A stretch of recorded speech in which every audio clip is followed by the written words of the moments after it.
I was kind of in a free for all with the original artist stuff in that regard because it was just like I was just doing whatever I could to make money off my craft, right? So I had just moved out. Unfortunately, I got kicked out of college, so I kind of was like left with no other choice but like, hey, I'm either gonna keep working at Checkers or I'm going to, figure out a way to make money off the music. So I was already like mixing and mastering my own stuff, which was at first a means to save money from like actually going to the studio. So I started actually hosting my like studio sessions for other artists, which was just in my apartment.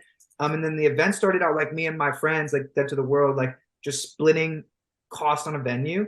And it wasn't a thing where it was intentional to make profit, but we did because we sold so many tickets and stuff that it ended up outweighing the cost that each of us spent on the venue. So then it became a thing where I was like, well, if I can learn how to do this more often, if I can learn how to scale, if I can learn how to sell more tickets, stuff like that, I can make more money. So I started just hosting events in studio time, blah blah blah, right?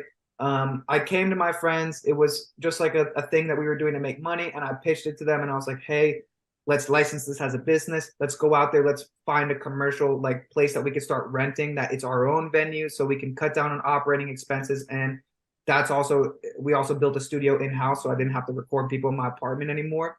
Um, and as people were coming in, a few things.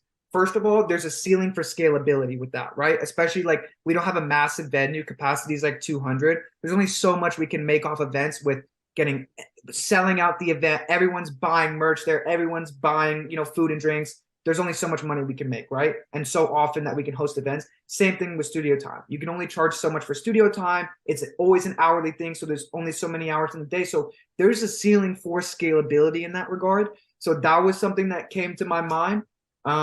But in general, we were doing artist consultations, and that was just out of necessity. So many artists were coming to us, simple things. They didn't know how to set up their PROs, their PRAs, their distribution, that kind of stuff.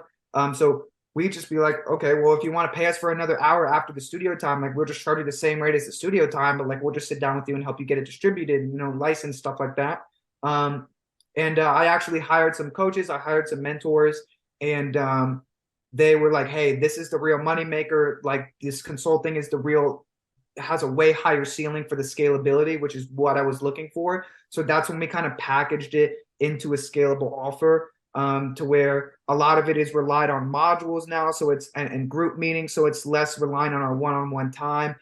There's a lot bigger of a transformation. It's much higher ticket now. So it's not like, hey, just come in and spend $50 and then you can come back whenever you want. It's like, no, you have to be committed to the whole course. You have to be committed to from start to finish, getting from where you're at right now to being a full-time musician, right? So we just kind of repackaged it in a way that allowed us to increase in our fulfillment and actually be able to scale.